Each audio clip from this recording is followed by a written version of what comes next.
Welcome everyone to the Big Book Study Workshop. We will be keeping everyone muted for the duration of the workshop with the exception of the facilitators, Tony.R, Joe C, and myself, Joanne C. This is not a conventional AA meeting where we share our experience, strength, and hope with each other. This is a Big Book Study Workshop, the purpose of which is to take members of AA through the program of recovery as it's laid out in our basic text, Alcoholics Anonymous, or more commonly known as the Big Book. We will not be referencing any other literature or versions of the 12 steps. Our aim is to help educate and challenge our beliefs about the program of recovery so we might sift through some of the inaccuracies that circulate within our fellowship. Our aim is to challenge current beliefs by comparing them to what our basic text says. We simply wish to educate those who want to know more about the program of recovery. Please feel free to ask questions in the Zoom chat feature. We will try to periodically answer any relevant questions as we go along. Anyone behaving inappropriately or in an abusive manner will be removed from the workshop and you will not be permitted to return. So keep it loving and tolerant. And with that, I'll turn it over to Tony. Right on. Recovered alcoholic. Sobriety date's April 8, 1989. Just took my 31 years yesterday. Pretty awesome day. What an awesome life, eh? A pretty awesome life, man. Living a life beyond anybody's expectations for me, including my own. So it's pretty wild, eh? Got the miracle of Alcoholics Anonymous working in my life for the loving God. So where we're at more about alcoholism. And if you've been following along, right on. We usually lose a lot of people. The more we get into what the book says, the more people get argumentative and they can't back their points or their understandings using the book. A lot of people got hearsay, like they heard something at one meeting, or they heard a whole bunch of people say this, or they've heard some really well-known speakers talk about certain things, and it sounds like it has a lot of possibilities, but when you hold it up against the book, it's two different messages altogether. So what we're doing is getting back to the fundamental ideas outlined in this book, which is our program of recovery, which saved my life. I was in and out of the fellowship for 11 years. Somebody 12-stepped me into a big book study, somewhat like we're having now, but it was in the home. They took me through this. I had a lot of, I kind of didn't like a lot of the information I was hearing here because I built my own understanding of things. So we went with the book. So we're right at more about alcoholism. So far, what's this chapter dedicated to?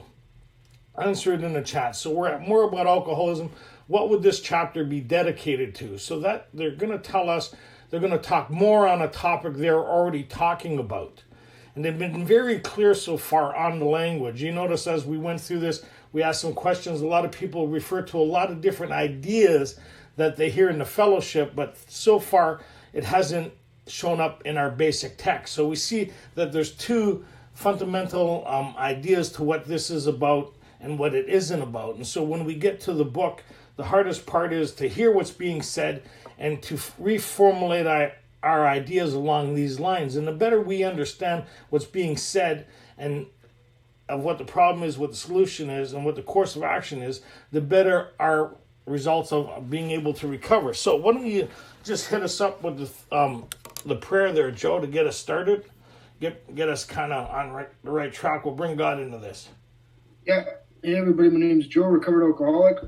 Joe. This prayer is to give you a different experience, to open up your mind to what we're about to present to you, and to see the truth. Dear God, please set aside everything I think I know about myself, this book, my illness, these steps, and especially about you, dear God, so that I might have an open mind and a new experience with all these things. Please help me to see the truth. Thanks. So far, they've been talking about how many symptoms in regards to alcoholism. Anybody want to give us a kind of rough idea? How many symptoms are they referring to in alcoholism? We got 7 there. We got how many? How many people say more than 2? Put up your hand. How many people say there's more than 2 symptoms in alcoholism? How many people say 2 so far? Well, the 2s have it, right? And so they're going to reiterate what they've been talking about all along here. They're going to talk about more of what we've been talking about, and they're going to break it down in the 2 areas. So the next 3 pages, from pages 30 to 33, they talk about the physical part of our ailment. And then from 33 to 43, 11 pages, they spend talking about the second symptom in alcoholism and give us examples about that. So, Joanne, you want to hit us up with the first paragraph here? Then we'll chop it up. Just so we're all on the same page, we're on page 30. Chapter is more about alcoholism. Most of us have been unwilling to admit we were real alcoholics. No person likes to think he is bodily and mentally different from his fellows. Therefore, it is not surprising that our drinking careers have been characterized by countless vain attempts to prove we could drink like other people. The idea that somehow, someday, he will control and enjoy his drinking is the great obsession of every abnormal drinker. The persistence of this illusion is astonishing. Many pursue it into the gates of insanity or death. So, right off the hop, they tell us how many symptoms they're talking about. How many symptoms they're talking about is the same thing they started opening this up back in the forward, right? They talked about we have Alcoholics Anonymous. There are more than 100 men and women who have recovered from a seamless state of mind and body. So here they're saying most of us have been unwilling to admit that we're mentally and bodily different from our fellows. And then they use the word obsession again, right? What's the obsession in regards to in this paragraph? So the obsession isn't... Go ahead, you want to answer that? You want them to answer? Yeah, they can, but you go ahead. Or Joe? Let's let them answer for a bit. Yeah. See what they come up with. Okay, so we'll read on a bit. Pardon? Well, let me read the sentence again that uses that word, and then we'll see what everybody says. The idea that somehow, someday, he will control and enjoy his drinking is the great obsession of every abnormal drinker. The persistence of this illusion is astonishing. Many pursue it into the gates of insanity or death. So what's... A lot of people saying that the obsession is that I can safely drink, that I'm able to moderate my drinking, control and enjoy my drinking. Okay, so has this person done step one yet? The person who still has the obsession here in this paragraph. Have they done step one? Yes or no? So we got no. So we see the obsession that they refer to in the book. This is the second time they use the word obsession. And in this regard is the idea that somehow, someday I could control and enjoy my drinking. Right? So they're talking about most of us have been unwilling to admit that we're real alcoholics. No person like to think they're bodily and mentally different than our fellows. So this person hasn't conceded to the idea that they're physically different than their fellows, right? So there's no use in talking about the second symptom till you adhere to the first symptom. In order to understand if you have the first symptom, how would you know if you have the first symptom in alcoholism or not? What would determine that? You'd have to go back in your drinking history to see if you're able to control the amounts you drink when drinking, right? You wouldn't produce the phenomenon of craving, which makes us different than other people. So now they're going to qualify that idea about the great obsession. And what we're doing here is the same thing. This next paragraph, it kind of feeds off of itself. What does the next paragraph go on and say? We learned that we had to fully concede to our innermost selves that we were alcoholics. This is the first step in recovery. So what are we conceding to? Is surrender and concede the same thing? No. No, they don't have the same definition. So what's the difference between the two definitions? Do you want me to look it up? Sure, you could look it up, or you could just kind of give us a fast an obsession is an overbearing idea that I can do this thing with impunity. Isn't it? That I could safely drink somehow or some way. The idea of this illusion is astonishing. Then they talk about, we learned that we fully had to concede to our innermost selves that we're alcoholic. What are we learning about alcoholism? That if you're of this type that you can't safely drink, right? So they talk about here, to concede to is to look at the information to concur if it's true or not. Yeah. It means that it's like, for any of those who know what a game of chess is, it's like when the king goes down, he's weighed out every single option before laying down. So just like alcoholism, you've looked at all the facts. Do you exhibit this symptom or not? And that's it. Do you have the allergy or not? If you haven't developed or have the phenomenon of craving, and you might not be the type we're describing. Well, to answer your question, like the idea of surrender would be to submit to an opposing force, right? To concede would be to admit something. Well, Does that make sense? Yeah. That would be the difference between the two. So let's see what they say about the obsession. Whose job is it to smash the obsession or to get rid of the obsession? You can put that in the chat. Whose job is it to get rid of the obsession or to smash the idea?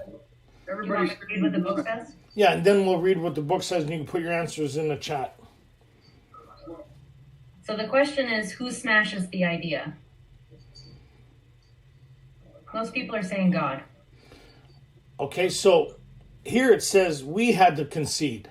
Did it say that we had to have God to do that here? No. So they're saying we're looking at the information and we're putting our lives against this template. We're looking at the information, then we take our lives and see if I exhibit this symptom or not. And if I have this symptom, I need to concur, yes, I concede to this idea that I have this ailment, this physical allergy, that when I drink, it triggers the phenomenon of craving. So I can never safely drink again. I need to smash the idea that I can never safely drink again. It doesn't mean that I'm able not to drink again. It means I fully understand that I can never safely take a drink in any form whatsoever. Where did we get that first understanding from? Was from the doctor's opinion, that the only relief that they seem to offer is total abstinence. And then they talked about that on page 22, that we all agreed that if I never put a drink into my system, I'd never trigger the phenomenon of craving, right? And so then they said the main problem of the alcoholic centers in his mind rather than in his body. Because if I never took the drink, I never trigger the allergy. But why do I keep on returning to it? So they talk about, we learn, this is what this basic text is to inform and comfort those who may be afflicted with alcoholism. So it's teaching us what alcoholism is and how many symptoms are there in alcoholism. There's two, mentally and bodily. So you want to go over that again? We learned that we had to fully concede to our innermost selves that we were alcoholics. This is the first step in recovery. The delusion that we are like other people, or presently may be, has to be smashed. So what smashes the idea is truth. Remember in Bill's story, he saw he could not take so much as one drink, but did that stop him from drinking? Right? So I know that, like, I can never safely eat pistachios again. I'm allergic to pistachios. Right? But if my mind kept on telling me it was okay to eat pistachios, where would my main problem be? In the fact that I'm allergic to it, or there's something the matter with me psychologically that goes back to the idea that I can safely eat them. So that's what they say, the body and the mind, right? So then they go on to talk about the physical part of our ailment. If we jump over to page 33, they talk about here, once an alcoholic, always an alcoholic. Everybody see that? And they're talking about the physical part of our ailment, right? More about alcoholism. So the first part of more about alcohol is about the physical allergy part that makes us different. And they talk about all the different types of way we try to find we could drinking beer, only numbering the amount we drink, but we can't do that because of the allergy, right? So here they're just finished talking about, you want to bring us up to speed where we are here? You mean skipping over to page 33? Yep.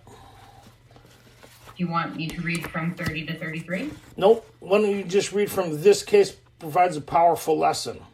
This case contains a powerful lesson. Most of us have believed that if we remain sober for a long stretch, we could thereafter drink normally. So they didn't believe they have the allergy, right? They thought abstinence would allow them, and working on themselves and behavior modification would allow them to drink like other people. So if you have that belief, have you conceded to your innermost self that you're alcoholic? Have you done step one?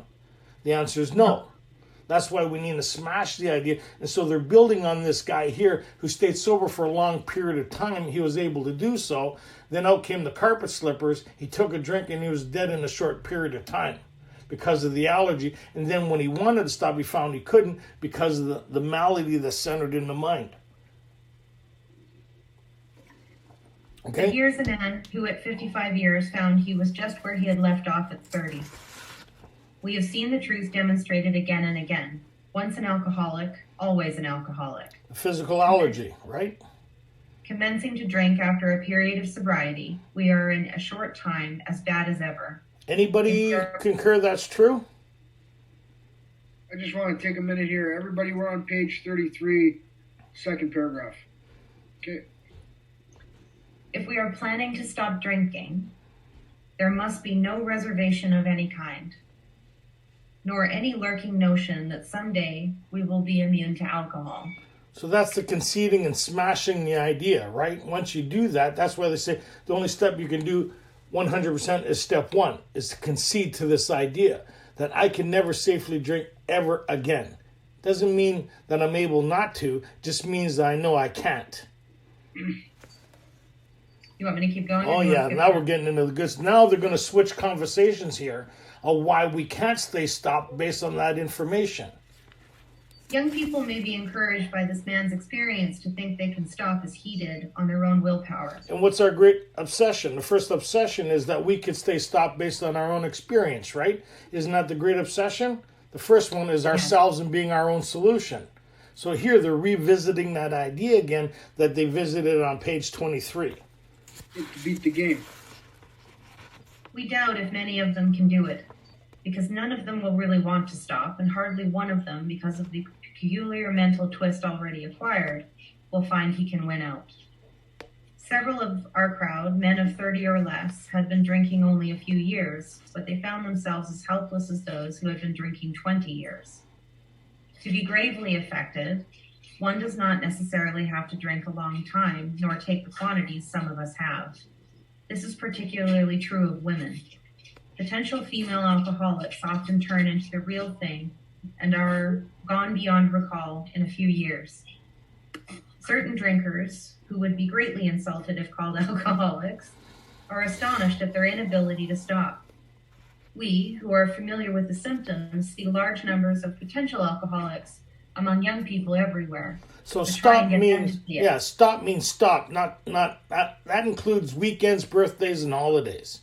Stop means I'm never doing it again. Like me, stop eating pistachios. I'm never going to do it again. But they're saying we doubt you'll be able to do that because of the particular mental twist already acquired. And what is that? What is that symptom in association with? Is the malady? Is the second symptom in alcoholism that makes us bodily and mentally different than our fellows? It's the malady, not the obsession. The obsession is an association with people who have not done step one yet.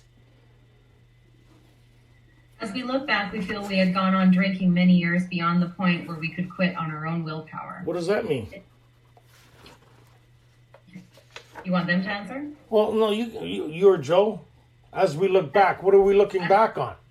As we look back, we feel we had gone on drinking many years beyond the point where we could quit on our own willpower. That it goes back to say what we read in the previous chapter, that many of us are far past this point of no return before we even realize it. So Does that make sense? Yeah, you hear people say, I've never relapsed. Well, then you wouldn't come to AA, you don't understand alcoholism. Because if you're able to stay stopped based on your own experience, then you would never have relapsed. You would never come to AA looking for a solution that you weren't able to find on your own. And even here, some people think going to meetings makers make it, and they get into this lottery sobriety, I call it, that a singular act will create a change sufficient enough for me to keep me sober based on me. Right? And here they're saying, well, look back over your drinking history. How well have you done keeping you sober based on you so far? If anyone questions whether he has entered this dangerous area, let him try leaving liquor alone for 1 year. If he is a real alcoholic and very far advanced, there is scant chance of success. In the early days of our drinking, we occasionally remained sober for a year or more, becoming serious drinkers again later. Though you may be able to stop for a considerable period, you may yet be a potential alcoholic. We think few to whom this book will appeal can stay dry anything like a year. Some will be drunk the day after making their resolutions, most of them within a few weeks. So what's the step one promise? If you're alcoholic of this type, what's the promise of step one? What's the reoccurring theme in step one? The step one promise is just this, that you'll likely be drunk the day after making your resolution, most of you within a few weeks. So they're saying, we already know that your desire to stop isn't enough. we know your fate before you know it because we're familiar with the symptoms.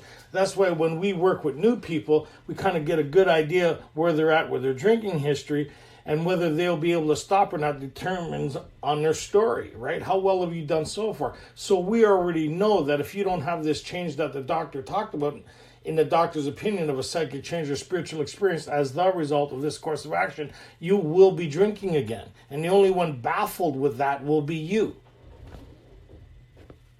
That's good news, eh? This is where we lose a whole bunch of people. Nope, still paying attention. Okay, go ahead. For those who are unable to drink moderately because of the first symptom of alcoholism, the allergy, the question is how to stop altogether. We are assuming, of course, that the reader desires to stop. Whether such a person can quit upon a non-spiritual basis depends upon the extent to which he has already lost the power to choose whether he will drink or not. There's that loss of power again, loss of choice. They're revisiting that, right? That's what makes, so when you look on the board, it says, we admitted we were powerless over alcohol. They're talking in past tense, right? They found a solution to their problem. If you're new looking at the board, you would be saying, I am still powerless over alcohol because I haven't found this solution that they found. If you want what we have, you need to do what we did. I'm no longer powerless over alcohol because I don't keep me sober. The problem's removed through this course of action. I no longer have an alcoholic mind. Does that kind of make sense? Because as long as alcoholism is present, I will continue to drink. And that's what they're kind of saying here, right? I need to find an alternative way. We have two alternatives. One is to go on to the bitter end, and the other is to accept spiritual help. So they're building on those ideas and building blocks again. There was a tremendous urge to cease forever, yet we found it impossible. This is the baffling feature of alcoholism as we know it. This utter inability to leave it alone, no matter how great the necessity or the wish. What symptom is that? Write down in the chat, what symptom are they talking about there? So when they say being armed with facts about ourselves, as we read through this, and they're building blocks, right? So we need the utter inability to leave it alone. They're baffled. Why are we baffled? Why are these people baffled who have this characteristic or this symptom? What symptom are they referring to in the second symptom of alcoholism? There's two symptoms in alcoholism. We've left the idea of the allergy alone now, right? We've moved past that, and we're talking about why can't we stay sober, knowing that we have an abnormal reaction to alcohol or all the consequences in association with alcoholism. Because now we see why we can't drink with impunity because of the allergy. Why can't I stay stopped? Why have all my efforts always led me to relapse? How many people's relapsed here? Just a show of hands. So now we see, now we're getting somewhere. Because now, why is it a baffling feature? What symptom are they referring to? Write it in the chat and we'll revisit it. Okay? So those of you that are specifying the malady that centers where? Like the malady is a bit of a blanket statement. It needs to be more specific than that. Where does it center? So for those of you that are answering malady that centers in the mind, you're correct. If you answered that question with the mental obsession or the obsession or the spiritual malady, you're incorrect. And maybe, Tony, you want to speak to that. Based on book sobriety. Based on the book that they put together and the language they put together as a common understanding what the problem is, what the solution is, and course of action. This is their understanding that's brought us this far. Have they talked about the obsession being a problem of the alcoholic? No. Have they talked about the spiritual malady as being one of the symptoms in alcoholism?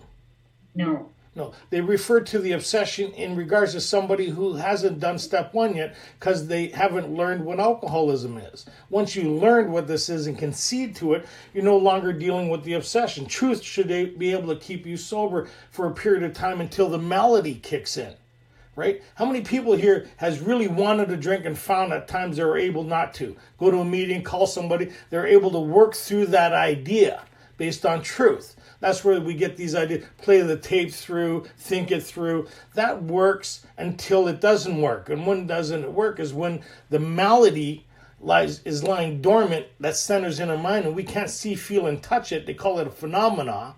And when it becomes apparent, when it resurfaces, what are we doing? We're drinking.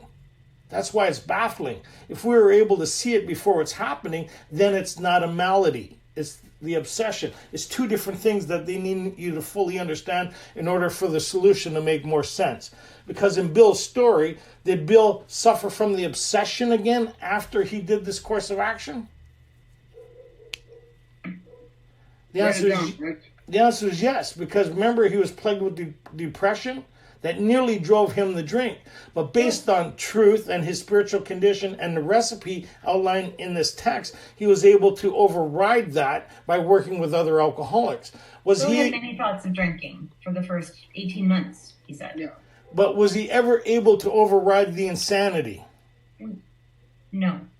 See, there's a big difference here, right? That's why they're trying to get you to understand this conversation, where most people don't. Most people go, oh, the obsession is the same thing. Well, the doctor said in an interview, the reason the doctor talked in a generic conversation was to the general public.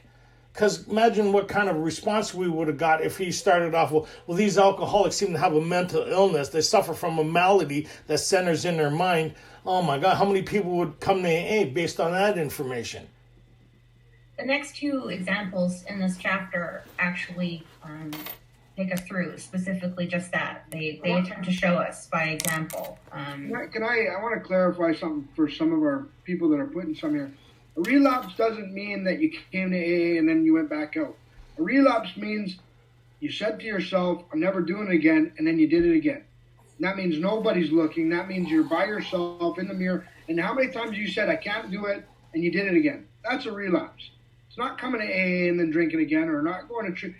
If you said, I don't want to do it, and then did it again, that's a relapse. I just wanted to make it clear. It's an act against your own will. That's it. If you drank again despite a strong desire not to, you relapsed. It doesn't matter what room or what parking lot you were standing in. There we go. So now they're going to clarify that. Say we need more conversation around. This is just the start of a conversation on building blocks. They're going to remember they spend 11 pages to talk about this thing because it seems really confusing. So they're going to really break it down to its finer points so we could have the same understanding they do. So they're going to clarify how then. So they know the audience that they're talking to, right? They ask a very specific question so that we might be able to determine. And that specific question is, how then shall we help our readers or you guys attending this workshop to determine to their own satisfaction whether they are one of us? The experiment of quitting for a period of time will be helpful, but we think we can render an even greater service to alcoholic sufferers and perhaps the medical fraternity. So they have a sense of humor, sorry. They have a sense of humor here. You know where they call it the experiment. Huh. Go ahead, try it. But if you're this type, we already know you won't be able to do it. How many people has tried to quit here before even coming to AA? How many people remember the first time they never again?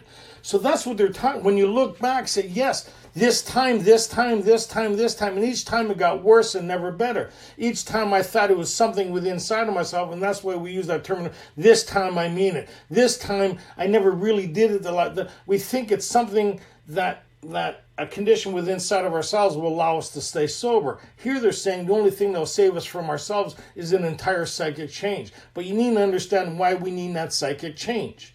Right? So now they're going to say, here, let's really get into this malady. Not the malady that centers in the mind that makes people beyond human aid. So we shall describe some of the mental states that precede a relapse into drinking. For obviously, that is the crux of the problem. So what are they going to talk? So we shall describe some of the mental states that precede a relapse into drinking. What does precede mean? Right before. Yeah, not leading up to. Right before. So they're going to give us the main problem of the alcoholic centers where? In his mind rather than in his body. They're going to talk about this specific thing that happens to us that at certain times we're unable to see the danger in what we're about to do, which they mean at certain times we've lost the ability to choose whether we drink or not. So now they're going to give us examples of that. Go ahead. Guys, we're all on page 35, the very top of page 35. What sort of thinking dominates an alcoholic who repeats time after time the desperate experiment of the first drink? Friends who have reasoned with him after a spree, which has brought him to the point of divorce or bankruptcy, are mystified when he walks directly into a saloon. Why does he? Of what is he thinking? Our first example is a friend we shall call Jim. He's not. No, sorry. Go ahead. He's not what? Not thinking. Right. This man has a charming wife and family. He inherited a lucrative automobile agency. He had a commendable World War record. He was a good salesman. Everybody likes him. He is an intelligent man, normal so far as we can see, except for a nervous disposition. He did no drinking until he was 35. In a few years, he became so violent when intoxicated that he had to be committed. On leaving the asylum, he came into contact with us. We told him what we knew of alcoholism and the answer we had found. So what 2 steps are that? Do you want them to answer? Yeah, what 2 steps are these people talking to our friend here, Jim? I'm just going to read that again. We told him what we knew of alcoholism and the answer we had found. And so what step for those? Yeah, and the conversation around alcoholism, what would those things that they would be talking to him about in regards to alcoholism? They're very clear what alcoholism is here. They're talking to Jim about alcoholism. So what are they talking to Jim about? They're talking about the symptoms of alcoholism. Which are, how many symptoms are there in alcoholism? You want them to answer? You want me to answer? No, you can answer it. So we see that the physical part, when you talk to another alcoholic and you explain the physical, it makes good sense why we drink the way we do and we can't control the amounts we drink. Perfect. And now that I want to stop, why can't I stop? Why do I continue going back to the trough? Well, because of this malady. Pardon? The malady that centers in Jim's mind. So that's the conversation. And the answer we found is a course of action, spiritual in nature, that they applied to their life, that they were able to have a psychic change or spiritual experience sufficient enough for them to recover from this problem. And they'd talk about that experience like Ebby did with Bill. It's important to note at this point that maybe these people are armed with the proper facts about themselves. They've been through this course of action. They explained step 1 to Jim. They explained step 2, the solution they had found. But that doesn't mean that Jim has been through anything that would be sufficient enough to bring about any kind of change. And so, say hypothetically, these 2 members were to go to Jim. Well, all you need to do is surrender, Jim. Or just don't pick up the first drink. Or just talk. Turn it over. Turn it over, let it go. Have acceptance around it. Would Jim find the solution alcoholism, or he continue to be dying of alcoholism? That's not our solution for people like us or the people in the book. It's very specific what the solution is. But the fellowship has got all these new ideas, and it sounds good as long as you don't understand the problem. Once you understand the problem, we see that these things refer to other people who are different than us, who are able to get sober that way, but us, without a shadow of a doubt, like Jim, won't be able to. Go ahead. So they explain step 1 to Jim, they explain step 2 to Jim, and Jim makes a beginning. His family was reassembled, and he began to work as a salesman for the business he had lost through drinking. All went well for a time. Sounds like any standard story in AA today, right? But he failed to enlarge his spiritual life. To his consternation, he found himself drunk a half dozen times in rapid succession. And which to us would be, in step 10, it says we get a daily reprieve contingent on the maintenance of our spiritual condition. Maintenance and developing and growing and understanding effectiveness and working with other people. That would save the day. That's the answer that we found. Jim's not doing that. He's applying self to self, maybe a bit of prayer. He feels good about the idea of getting his life back in order because he's practicing abstinence. Anybody like that here? Practicing abstinence, going to meetings, got it feeling good. Life's getting good. This getting the job back, getting the family back, getting this back, getting that back. And I'm coming back. No. I got a back problem. On each of these occasions, we worked with him, reviewing carefully what had happened. He agreed he was a real alcoholic and in serious condition, so that's step 1. He knew he faced another trip to the asylum if he kept on. Moreover, he would lose his family, for whom he had deep affection. This is a strong desire to stop. Yet he got drunk again. How many people has been in that place? You know If I take another drink, it's over. If I take another drink, my wife, my husband, my family, my job, my standing in the community, I cannot afford to revisit what I'm trying to get away from. I know I can't do it again. How many people been there?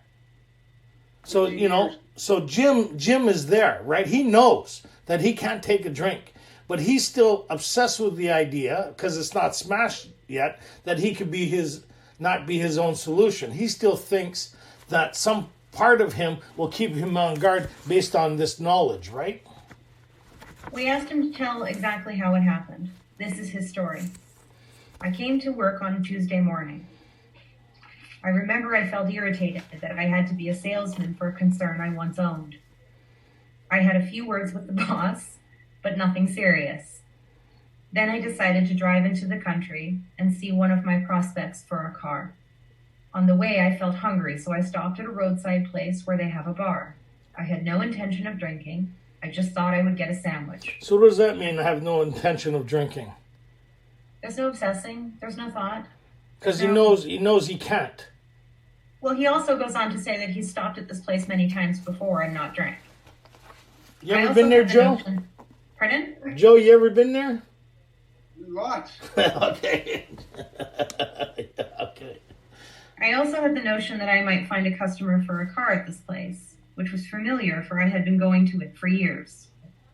I had eaten there many times during the months I was sober. I sat down at a table and ordered a sandwich and a glass of milk. Still no thought of drinking. I could laugh at the gin mills. I had what it took. I ordered another sandwich and decided to have another glass of milk. Suddenly, the thought crossed my mind that if I were to put an ounce of whiskey in my milk, it wouldn't hurt me on a full stomach. Squiggly writing, is that important, or is there a problem with the page here? No, we established at the beginning of this workshop that anything that's placed in italic font in the book is a very important point or principle that we need to make sure that we pay attention to. So what does suddenly mean? It means right now, in this moment. At certain times we will be without defense against that first drink. He's been in this place many other times. He feels okay with the idea of being there. But something in that moment, something shifted in his brain, right? The malady became present. I was lying dormant. It was lying dormant in his brain. It became present again, and he wasn't able to see it or reason with it. Alcoholism had him. He didn't have alcoholism, right? So he was under the illness still, right? I vaguely sensed I was not being any too smart, but felt reassured as I was taking the whiskey on a full stomach. The experiment went so well, I ordered another whiskey. So what happens once he put the whiskey in his system? Triggered the phenomenon of craving. Yeah, and it didn't bother him so much because I said to myself, this seems to be going all right. Anybody ever have those conversations? Yeah. That didn't seem to bother me, so I tried another. Thus started one more journey to the asylum for Jim. Or treatment center, recovery house, hospital, institution, some form of help that separates you from you or society that you can get help. Here was the threat of commitment, the loss of family and position, to say nothing of that intense mental and physical suffering which drinking always caused him. He had much knowledge about himself as an alcoholic. Yet all reasons for not drinking were easily pushed aside in favor of the foolish idea that he could take whiskey if only he mixed it with milk. Whatever the precise definition of the word may be, we call this plain insanity. How can such a lack of proportion of the ability to think straight be called anything else? You may think this an extreme case. To us it is not far-fetched, for this kind of thinking has been characteristic of every single one of us. Not some of us, every single one of us who suffers from alcoholism, who has the malady, right? This is one of the characteristics, this thing that we think knowledge or self-knowledge or meetings or some act within myself and my own efforts will keep me sober. When I see it coming, I'll do something about it. Here they're saying you won't see it coming, and when it happens, you won't be able to do nothing about it. Like I did 360 meetings in 90 days after living in Alcoholics Anonymous for close to 2 years. This was the last. I got 3 months again, and an hour after the noon meeting, I was drinking. 31 years ago. We have sometimes reflected more than Jim did upon the consequences. But there was always the curious mental phenomenon that, parallel with our sound reasoning, there inevitably ran some insanely trivial excuse for taking the first drink. So, curious mental phenomenon, that's singular, right? Yes. So they're saying the singular thing that happens in our mind, they call it a phenomenon. So how do you explain a phenomenon? Well, they need to explain it in a way of how we exhibit this common trait that alcoholics seem to have. And they talk about this thinking that precedes a relapse into drinking, this thing that centers in our mind, right, that places us beyond human aid. It's a phenomenon. It's an unexplainable event that when it happens, it doesn't make no sense, but we seem to have this characteristic. So they try to explain it in everyday language so we can get the basis of it so we can pursue a solution. It's a phenomenon, right? This malady phenomenon. Our sound reasoning failed to hold us in check. The insane idea won out. Next day, we would ask ourselves, in all earnestness and sincerity, how it could have happened. In some circumstances, we have gone out deliberately to get drunk, feeling ourselves justified by nervousness, anger, worry, depression, jealousy, or the like. But even in this type of beginning, we are obliged to admit that our justification for a spree was insanely insufficient in light of what always happened. We now see that when we began to drink deliberately instead of casually, there was little serious or effective thought during the period of premeditation of what the terrific consequences might be. Our behavior is as absurd and incomprehensible with respect to the first drink as that of an individual with passion, say, for jaywalking. He gets a thrill out of skipping in front of fast-moving vehicles. He enjoys himself for a few years in spite of friendly warnings. Up to this point, you would label him as a foolish chap, having queer ideas of fun. Luck then deserts him, and he is slightly injured several times in succession. You would expect him, if you were normal, to cut it out. If you were normal. So we're going to jump ahead here. You can read that on your own. Hopefully you read the chapter more about alcoholism this week. And so they're going to go, we give this illustration, and then they go, you may think. Let's hit some of you are thinking. Anybody thinking here? Based on the information, some of you are thinking, right? Let's go with there. Some of you are thinking, yes, what you tell us is true, but it doesn't fully apply. We admit we have some of these symptoms, but we have not gone to the extremes you fellows did, nor are we likely to. For we understand ourselves so well, after what you have told us, that such things cannot happen again. And you hear that in the fellowship all the time, right? People give you the impression they're never going to drink again, that they have this thing, and if I ever drank again, I'd never come back to AA. Or they ask people, why did you drink again? Well, this thing, that's why they call it a daily reprieve from this condition once we experience a psychic change or spiritual experience. Once you know this is always, the ability of that returning again keeps you kind of on the road to the straight and narrow here, right? We have not lost everything in life through drinking, and we certainly do not intend to. Thanks for the information. That may be true of certain non-alcoholic people who, though drinking foolishly and heavily at the present time, are able to stop or moderate, because their brains and bodies have not been damaged as ours were. How many people are hoping they could stop or moderate based on their own experience? But the actual or potential alcoholic, with hardly an exception, will be absolutely unable to stop drinking on the basis of self-knowledge. What does that mean, Joe? Yay! I can't hear you. It means everything I think I know about alcoholism, self-knowledge.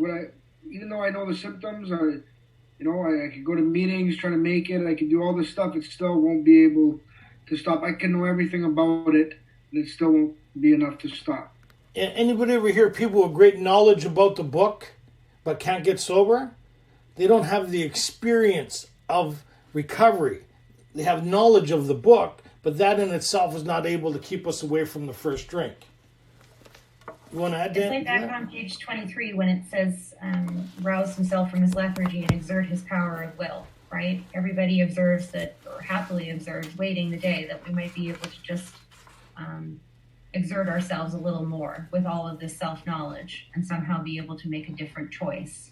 Well, it also goes back to Bill's story too. Like the doctor told him he was both ill bodily and mentally, right? Self-knowledge, that was the answer. The goose hung high for 3 months, right? So, that's a good point to emphasize that no matter what you know about the illness, it won't keep you sober. This is a point we wish to emphasize and re-emphasize, to smash home upon our alcoholic readers, as it has been revealed to us out of bitter experience. There's that word smash again, smashing our ideas in regards to this illness or what it entails. So a lot of us are going to have to relook how we look at this illness, right? Like when we looked at how the chat started and where we're at now in the book, we see that what was first happening in the chat is a lot different than the book. Now that we've gone through the book more, we see that more people's answers are more book-based than it is fellowship-based or self-knowledge-based, right? Fred is a partner in a well-known accounting firm. His income is good, he has a fine home, is happily married, and the father of promising children of college age. He has so attractive a personality that he makes friends with everyone. If ever there was a successful businessman, it is Fred. To all appearance, he is a stable, well-balanced individual, yet he is alcoholic. We first saw Fred about a year ago in a hospital where he had gone to recover from a bad case of jitters. It was his first experience of this kind, and he was much ashamed of it. Far from admitting he was an alcoholic, he told himself he came to the hospital to rest his nerves. The doctor intimated strongly that he might be worse than he realized. For a few days, he was depressed about his condition. He made up his mind to quit drinking altogether. So this is a good point. So he says, you know what, I'm not alcoholic of this type, but I will be able to keep myself sober based on my experience. I don't believe that I have this malady or that I'm beyond human aid or I need this spiritual answer you people found. Based on my humiliating experience, I should be able to keep myself sober. What's our first obsession that needs to be smashed is that I can be my own solution in regards to combating alcoholism. In step one, what we're agreeing to is that I'm not ever able to combat alcoholism. It's beyond my pay grade. It never occurred to him that perhaps he could not do so. In spite of his character and standing, Fred would not believe himself an alcoholic, much less accept a spiritual remedy for his problem. We told him what we knew about alcoholism. He was interested and conceded that he had some of the symptoms, but he was a long way from admitting that he could do nothing about it himself. He was positive that his humiliating experience plus the knowledge he had acquired would keep him sober the rest of his life. How many people had that or believe that at different times? Anybody show of hands that thought, I'm never going to drink again, never again, based on all this? And how many people drank again? So he should be good to go, right? Let's see what happens to him.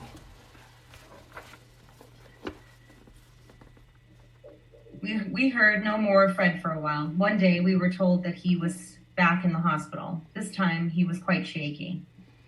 He soon indicated he was anxious to see us.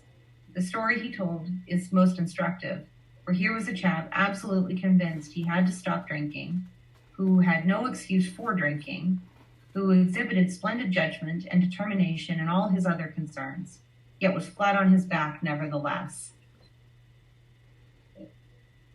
Let him tell you about it. I was much impressed with what you fellows said about alcoholism, and I frankly did not believe it would be possible for me to drink again.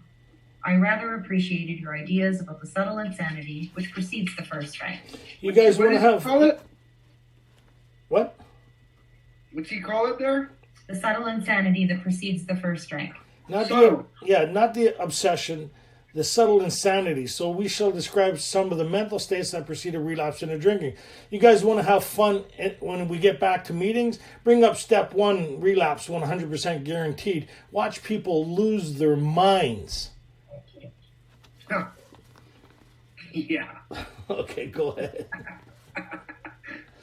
I rather appreciated your ideas about the subtle insanity which precedes the first drink, but I was confident it could not happen to me after what I had learned.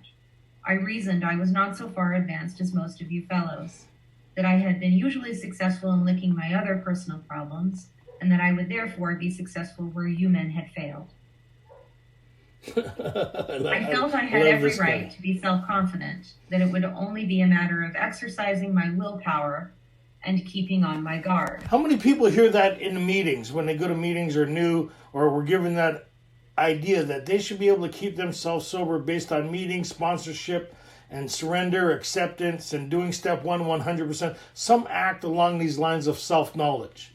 Well, if I can translate a little bit to some of the contemporary language or present-day language, some of this would sound like trigger lists and staying away from certain places, staying away from certain people, right? Keeping on your guard, staying vigilant. And the good one is, and people don't realize when they're saying it, what they're saying is that when I say this, option is not, drinking is not an option. What you're saying is that you'll be able to determine that. Or I stay sober under any and all conditions. Like you are able to do that.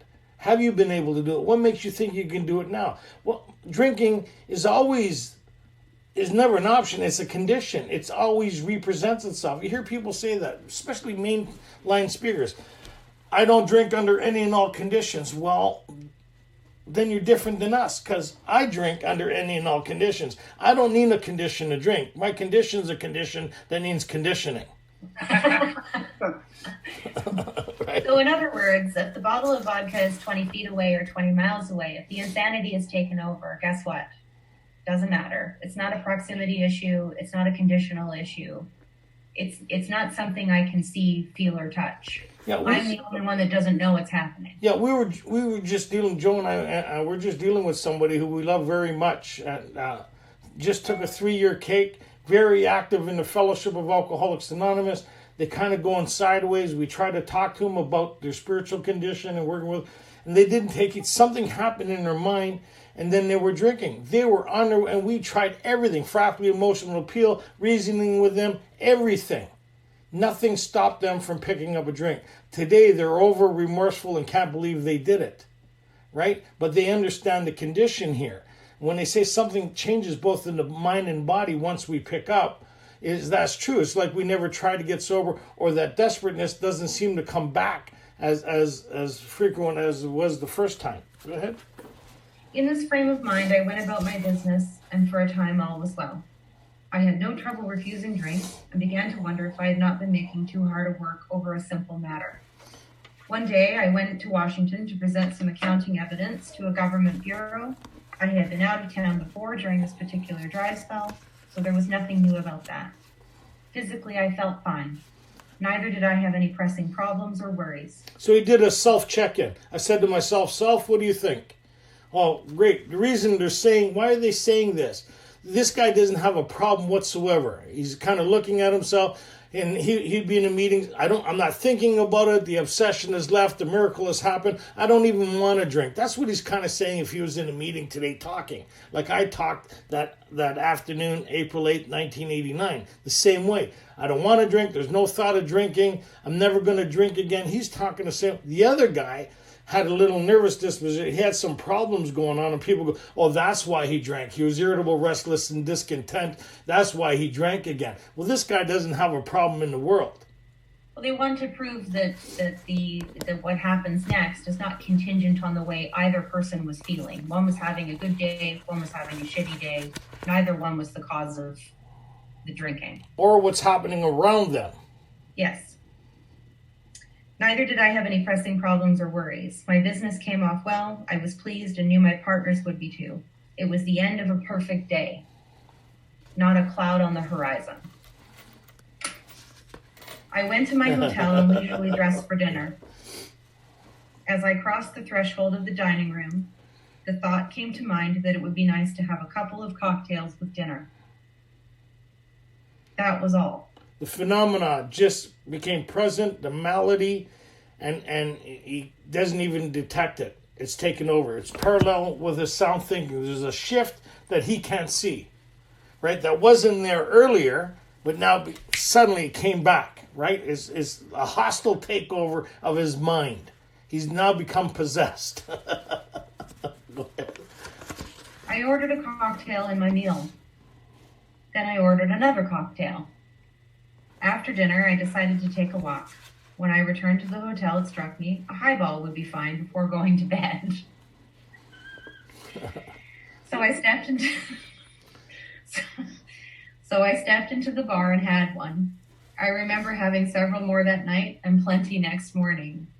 I have a shadowy recollection of being in an airplane bound for New York and of finding a friendly taxi cab driver at the landing field instead of my wife. The driver escorted me about for several days. You okay, Joanne? Yeah, I can just remember partying with taxi drivers. I totally would have drank with this guy. I know little of where I went or what I did and what I said and did. Then came the hospital and unbearable mental and physical suffering. As soon as I regained my ability to think, I went carefully over that evening in Washington. Not only had I been off my guard, I had made no fight whatever against the first drink. This time, I had not thought of the consequences at all. I had commenced to drink as carelessly as though the cocktails were ginger ale. I now remembered what my alcoholic friends had told me. And this is the step one promise. People don't like this, but this is the step one promise. If you're alcoholic, this is the step one promise. And what's the promise his friends prophesied? How they prophesied that if I had an alcoholic mind, the time and place would come, I would drink again. They said that though I did raise a defense, it would one day give way before some trivial reason for having a drink. Well, just that did happen, and more. For what I had learned of alcoholism did not occur to me at all. I knew from that moment that I had an alcoholic mind. So that means the maladies, he realized there's a condition beyond his ability to see, feel, and touch, that when it becomes present, he's drinking again, that he's without defense against that first drink at certain times. That's what an alcoholic mind is. And as long as the alcoholic mind is present, he'll continue to drink, even though he'll get 3 months, 6 months, 2 years based on self, right? And then what happens is, once you have a psychic change or spiritual experience, we're not cured of alcoholism. We have a daily reprieve from this condition. We no longer have an alcoholic mind, so we can start treating the human problem. But as long as alcoholism's present, I'm never going to be able to recreate my life because it comes back again. It returns, this thing, suddenly. I saw that my willpower and self-knowledge would not help in those strange mental blank spots. I had never been able to understand people who said that a problem had them so hopelessly defeated. I knew then it was a crushing blow. 2 of the members of Alcoholics Anonymous came to see me. They grinned. How you doing? Like the grin you have on your face right now. Because you know what? Because now they got his attention, and now he's more susceptible to listening to the solution. Most people who think they can keep themselves sober or don't understand alcoholism or are exerting themselves and they think I'll never drink again are not open to the solution we have to offer, because they're still under the delusion they could be their own solution. It'll take another relapse to get their attention. That's why they talk about most of us have to be pretty mangled before we commence to solve our problem, before we look for a solution. In order, when you really do step one, that should propel you into step 2. But if you do step 1 and you're dragging your ass into step 2, then you haven't done step 1 yet. If you've done step 1 and you're under the illusion that you're going to stay sober, then you haven't done step 1 yet. When you do step 1, you should have this pit in your stomach that you're going to be doomed to an alcoholic death. That's step 1. But they say, cheer up, we have a solution. And that's what they're going to get into here. It's pretty remarkable the way this book's put together, right? They grinned, which I didn't like so much, and then asked me if I thought myself alcoholic and if I were really licked this time. I had to concede both propositions. There's that word again, concede. Taking information, looking at my own life, and comparing it to. So I'm the judge, the prosecutor, the defendant, and my own lawyer. And I look at all the information. Do I have this? Do they have me dead to rights? Yes. I'm hooked. They piled on me heaps of evidence to the effect that an alcoholic mentality, such as I had exhibited in Washington, was a hopeless condition. And what's the alcoholic mentality they referring to that they would be talking to them about back and forth, Joe? What's their conversation look like? About their feelings and about resentments, about fears, about what? Lack of acceptance and surrender? What is it? The utter inability to leave it alone no matter how great the necessity or the wish. Yeah, so they're talking to him and say, well, look how well your determination was to keep you sober. And it did for a little while. But then this malady, this idea, the insanity that precedes the first drink represented itself, and he concurred. He says, yes, I didn't believe it would happen again, and I see I have this illness, right? I have alcoholism that consists of the two symptoms only. They cited cases out of their own experience by the dozen. This process snuffed out the last flicker of conviction that I could do the job myself. And there they would be talking about their own attempts at how they try to keep sober, at how they look. No? But more importantly, at this point, for Fred, the process of them explaining their own inability to keep themselves sober. That's what I was saying. I saw Tony shaking his head, though. No, yeah. Nervous disposition. Relax. I'm agreeing with you for once. Maybe you're not used to it. Carry on. You're shaking the opposite way, so I don't know which party you took over there. All right, you two. Okay. So what Joe was getting at is when I look back over when I'm talking, say, I was talking to Joe or Joanne, and they couldn't guess. I would say, yeah, you know what? One night I did great till 11:15, all night, no thoughts of drinking. This guy says, hey, I got 6 flats. Next thing you know, I'm drinking. I'm sitting in the restaurant tavern. I'm never going to drink again because I nearly killed a guy in a bar fight 16 months prior to that. It was keeping me sober. Fear, the terror of drinking, because when I drink, I turn into a totally different Neanderthal. Like, I mean, it's beyond, like, me and drinking is, like, dangerously antisocial. And the waitress goes, do you want something for your coffee? It was my birthday. And I said, no. But suddenly the thought crossed my mind, you know what? Yeah, a little something in my coffee would be all right. How many times has that kind of thinking been present over my drinking here? And that's what they're talking about. Do you have that kind of thinking, Joanne? Yes. Joe? Currently? No, not currently. Joe? No. Did you? Those experience tied to it, so you can relate that to somebody and say, hey, this is that baffling feature. This is the hopeless feature. This is that I can't leave it alone no matter how great the necessity or the wish. Even in that moment. How many people here have had that experience? Show of hands. Let's see how many yeses we get. Right. So now we're. I like the people that just they type in hand. That's awesome. Yeah. So what happens is now we're speaking a common language that we could all agree on. We have they're explaining in a way that transfers to the next sufferer. Says, yeah, that makes sense to me what you're saying, even though it's a phenomena, even though we don't really know how to explain this thing. This is what it looks like to people who have it.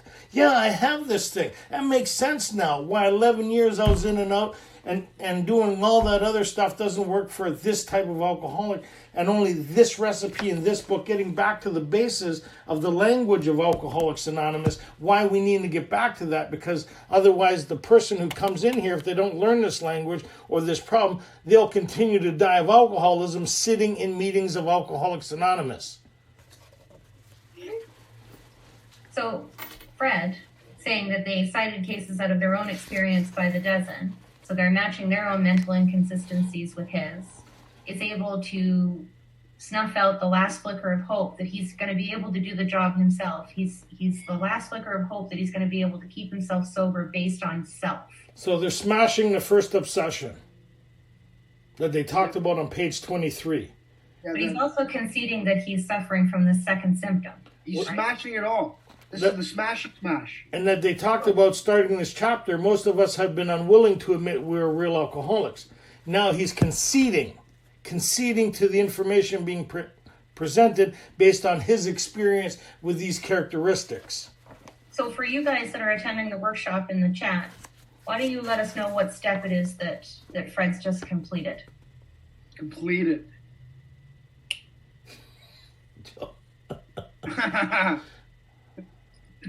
Okay, then do they leave him hanging? Then what do they do?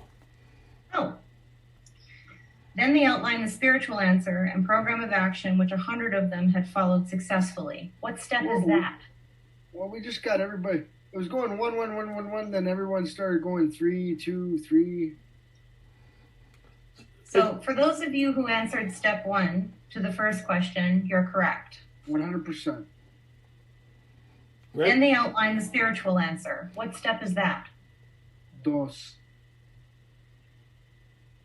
Anybody answering other than step 2 is incorrect. We got a lot of 2s. We're good. Deuces. So now they're laying out the program of action, which 100 of them had followed successfully. Though I had been only a nominal churchman, their proposals were not intellectually hard to swallow. But the program of action, though entirely sensible, was pretty drastic. It meant I would have to throw several lifelong conceptions out of the window. And a lot of us are going to do that here today. A lot of us been in the fellowship, a lot of different ideas, a lot of us who get hooked on these speaker tapes. Well, these speakers have been through treatment, have their certain dialogue that's other than our manual. They have that kind of soother sobriety approach, that they don't ruffle any feathers, because their job is to entertain. So a lot of people try to get information of alcoholism from a lot of circuit speakers, but their job is really to kind of generically go over this thing to entice you to do further education. All the language we're using is right out of the book. Most speakers, a lot of roundups will not get speakers who address this the way it's outlined in here, because most people don't want to hear this. They want to hear the other stuff. Let's find out the next step. But the moment I made up my mind to go through with the process... What step is that? I don't know. Yeah, 3. So anybody that's saying step 3 is correct. Like Bill sitting at the kitchen table. He made up his mind to go through it. Has he done it yet? No. Then he goes on to go talk about his experience having gone through the process. I had the curious feeling that my alcoholic condition was relieved, as in fact it proved to be. Quite as important was the discovery that spiritual principles would solve all my problems. Well, it makes sense, because what's his problem? His human dilemma. What used to be his solution to his human dilemma? Alcohol. Drinking. So now I need to find a new experience for my human condition, not my alcoholism. I don't treat alcoholism. It's beyond my pay grade. There's only 2 symptoms in alcohol. If I'm still dealing with alcoholism, I'm going to drink. I need to find a solution to my human condition where the insanity of alcohol doesn't return as a solution to the dilemma called self. I have since been brought into a way of living infinitely more satisfying, and I hope more useful than the life I lived before. My old manner of life was by no means a bad one, but I would not exchange its best moments for the worst I have now. I would not go back to it, even if I could. Fred's story speaks for itself. We hope it strikes home to thousands like him. So, he had felt only the first nip of the ringer. So if we back up, when he says, I wouldn't go back to it, so what he's saying is he's found a way of living that's beyond anything he could ever experience. He's amazed with his life and his story. He's been given the story of Alcoholics Anonymous. So what motivates him now is not step 1 anymore. It's the life that he has. What motivates me now is the life that I have. It's not step 1 that motivates me anymore. It's the life that I have in order to maintain, keep it, and develop it. Right? There's a big difference, because step 1 in itself will never be enough motivation to keep me sober. It was enough in the beginning to seek a different solution to the problem that I used to apply to me to create some form of sense of ease and comfort, which was the job, the relationships, money, prestige, all these things that I thought as soon as I get these things back, I'll have the answer to alcoholism. That's why so many people, when they come back to the fellowship, their primary focus is the outside circle. And when they talk about the promises, they talk about their relationship with their family, jobs, money, prestige. They talk about, look, the promises are coming true. Well, even if none of those things were coming true, no job, no relationships, the family wasn't still talking to you, you'd still find that peace, contentment, and happiness that would keep you motivated along this path. Because all the things he's experiencing are at an internal level, not an exterior level. Does that kind of make sense? Makes a lot of sense. Most alcoholics have to be pretty badly mangled before they really commence to solve their problems. Many doctors and psychiatrists agree with our conclusions. One of these men, staff member of a world-renowned hospital, recently made this statement to some of us. What you say about the general hopelessness of the average alcoholic's plight is, in my opinion, correct. As to two of you men, whose stories I have heard, there is no doubt in my mind that you were 100% hopeless, apart from divine help. Had you offered yourselves as patients at this hospital, I would not have taken you, if I had been able to avoid it. People like you are too heartbreaking. Why are they so heartbreaking? These professionals, and Dr. Silkworth kind of make reference to that, comes down on the firing lines with us, right? He talked about watching Bill come into treatment for his third time, acquiring certain information that he put into practice. He witnessed this miracle right in his own facility. And Bill requested the idea of working with other people with some misgivings. Because he's seen the miracle happen, he allowed him to do that. So why are these types of people, like that was in Dr. Silkworth's facility, why were there certain types of people so heartbreaking? What made them so heartbreaking? Because these doctors labored for so long without being able to offer them any kind of a solution to their problem, to their specific problem. So how many people here has come into the fellowship of AA and been offered other things than somebody taking you through this course of action?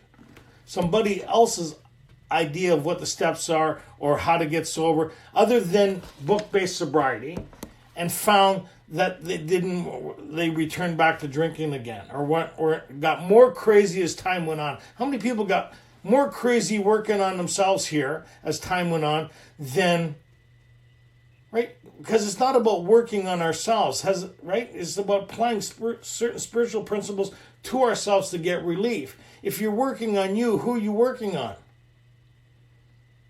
You're working on the problem. What's our great obsession? Ourselves. And not only ourselves, is fixing ourselves. So we spend a lot of people say, I'm working on this, I'm working on that. And look at their face. They are pissed off. They I'm happy to be sober if you want what I got. Oh my God, I thought you were trying to get rid of what you got. So it's kind of like they talked about when Ebby showed up at Bill, there was something different about Ebby.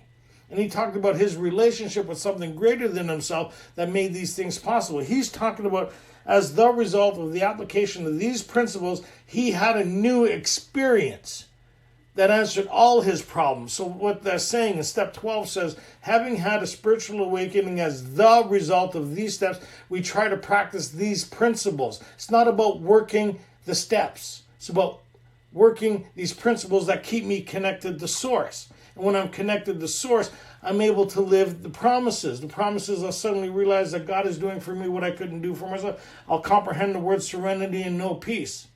I'll intuitively know how to handle situations that used to baffle me. I'll find I'm governed and by a new set of ideas and principles that bring about a sense of ease and comfort, greater than anything I've ever found and anything I've ever done. How many people's experience is that? The more I work on these principles and the more I help others and carry this message, the more freedom I have for myself. How many people has had that experience here? How many people, when you start working on you, it gets worse? Because you're working on the problem. If you were able to fix you, you wouldn't need a solution to you. But we hear that because a lot of that treatment stuff comes into the fellowship, and people who are not armed with facts about themselves or understand alcoholism or the terminology in this book starts picking up that language. I'm working on my isms. I'm working on alcohol. I'm working on this. I'm working on that. Then you don't understand alcoholism, or you don't understand our solution. I'm not saying that. The book is saying that, right? And when they took me through this 31 years ago, after 11 years of in and out 2 treatment centers, copious amounts of counseling and therapy and, oh man, on and on, of me working on me, it nearly killed me.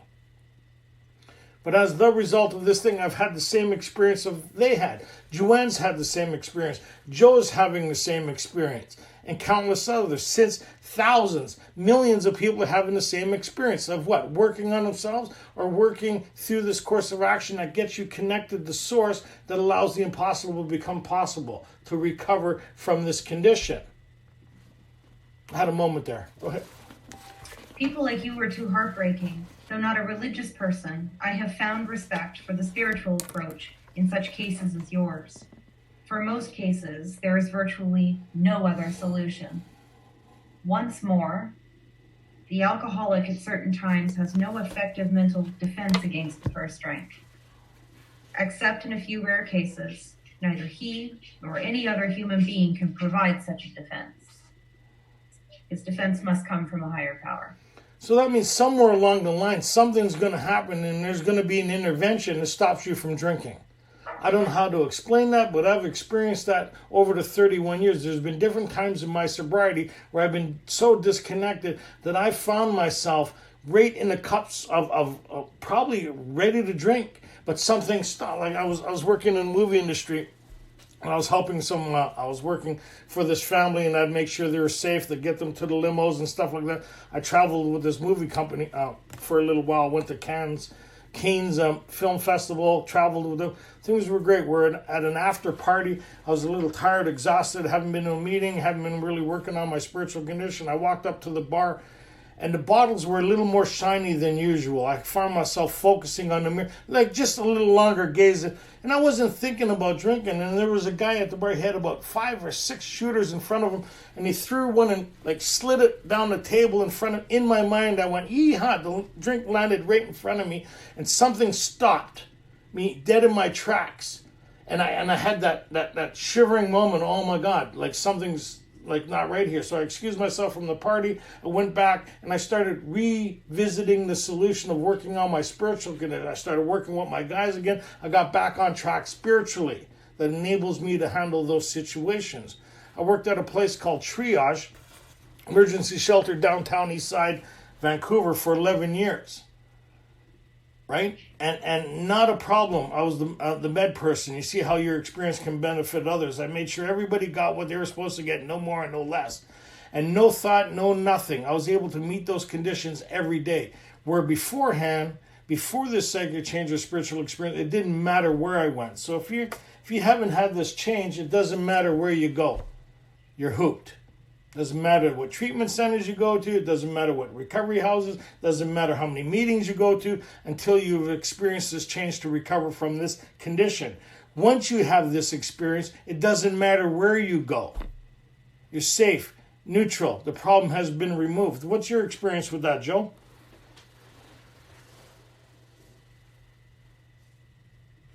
Sorry, I was unmuted there.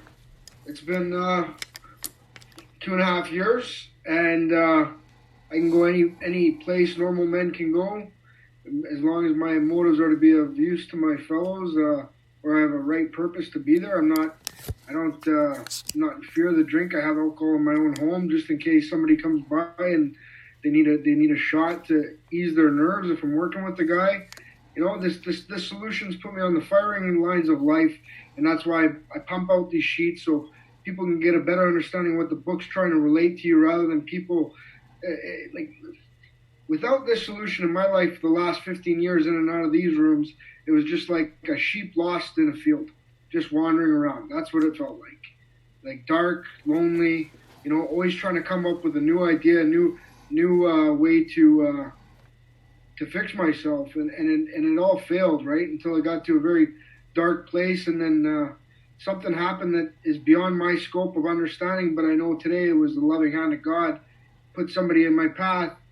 As soon as I asked for it, I wanted the help, and he came, introduced me to this study. I got tapped in with Tony, and we've been working together ever since, shoulder to shoulder, in this common journey, just continuing to carry this message and helping others. And what a life today. So, Joanne, you got a couple of minutes. What's your experience with what we just read? Well, I mean, except in a few rare cases, neither he nor any other human being can provide such a defense. His defense must come from a higher power. It's suggesting that something is going to have to intervene at some point. I have just a small handful of personal experiences that I can't otherwise account. I do a lot of general service. I burn myself out quite frequently. And one particular incident right before my 1-year cake, I had already come in contact with all of the great people at the Big Book study. I had been through a course of action. I believed I had a conscious contact with something greater than myself.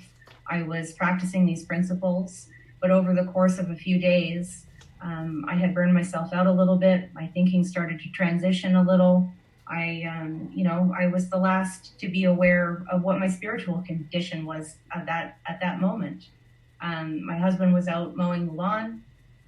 We had reintroduced alcohol back into the house because my husband can drink normally. And it seemed safe to have it back in the house because I had been sober a period of time by then. I was going upstairs to get myself a glass of water on a hot day. I asked him if he would like a beer. And I was walking up the stairs. I wasn't really conscious of what I was doing at that moment. My mind was off somewhere else, thinking about something else. I went to the fridge. I opened the fridge. I took out a beer. I opened the beer. And I was seconds from putting it to my lips when the smoke alarm went off in my hallway. And there's no reason it went off. It was just done. The smoke alarm began to malfunction from that day forward. We had to disconnect it. It was completely annoying. We can probably come up with some sort of house wiring or scientific reason as to why the smoke alarm went off in that moment. But something intervened on my behalf and prevented me from taking that drink. And I believe that was the loving hand of God. And there's time after time when my brother died, I spent he was 32. He passed away from this illness, and I spent a week with him in the hospital. And he just died, and I was leaving the hospital. I was going back home. My sister was driving me with my brother-in-law, and I was in the back of the car. And I was thinking, man, it'd be nice just to smoke a fatty, like it would. And then what happened, and I had means to get it in that moment. And what came to mind in that moment was, what happens if this guy comes to AA looking for help? What are you going to tell him? I don't know where that thought came from, whatever, but it created a shift sufficient enough that I was able to get back on spiritual basis. I reconnected with the source, and I got back to replenishing my spiritual condition, right? So we got, you want to hit us up on the 7th tradition and talk about that for a bit? Sure. Hi guys, I'm still Joanne. I'm still an alcoholic. I'm just going to chat a little bit about about our 7th tradition practice. You know that right now we're sort of in an unprecedented time, globally, locally, but especially in Alcoholics Anonymous. For the first time in the 85-year history of our fellowship, many of our physical meetings have been suspended or strongly restricted. And the response has obviously been these digital Zoom meetings on various platforms. We've all adapted really well to the new normal, but we still need to practice the 7th tradition. Many of your home groups are still paying rent, even though they can't convene at the moment. Your local intergroup offices are still fielding 12-step calls and redirecting current AA members to online meetings and stocking needed literature.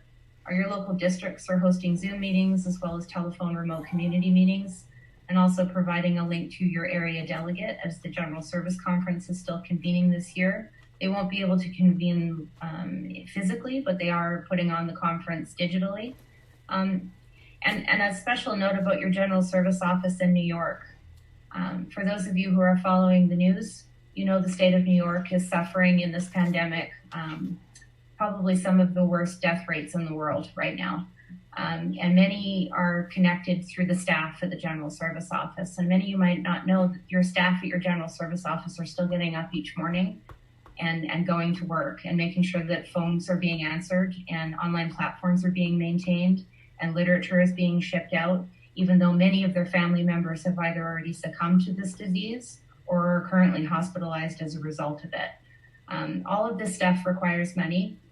We would never actually suggest that anybody who's experiencing financial difficulty as a result of what's going on in the world right now part ways with any of their money. But if you are in a position to continue to contribute, I'm going to put a link in the chat screen of how you can contribute and practice our 7th tradition safely by directly giving to our General Service Office in New York.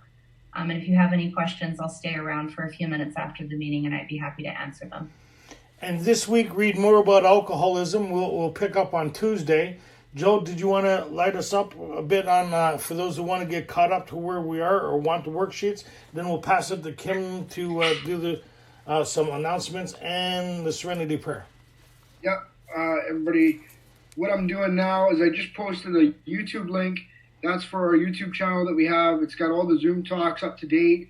It also has other various talks from previously done book studies. That channel's been put together now for a year. We've got a year worth of great talks for certain areas of your spiritual condition that you want to hit. There's also a link there for the sheets. If you go to the About section, there'll be a PDF format if you want to go get those sheets on your own, or you can email me or any one of my guys who's put up anything in regards to the worksheets. Other than that, thanks. How many people would be interested in having a Hawaiian shirt night Zoom meeting? All my shirts are black and white. Okay, so maybe next Thursday we'll have a Hawaiian theme Zoom meeting night. Let's give them a couple weeks. Okay, a couple weeks. They can't go shopping, Joe. Kimberly, how you doing, sister? Hey guys, I'm doing good. How are you? Good. And thanks for everybody for joining us and having us in your homes, and really making this worthwhile, and really appreciate your patience and open-mindedness going through this. Thank you guys so much. Kimberly, all yours.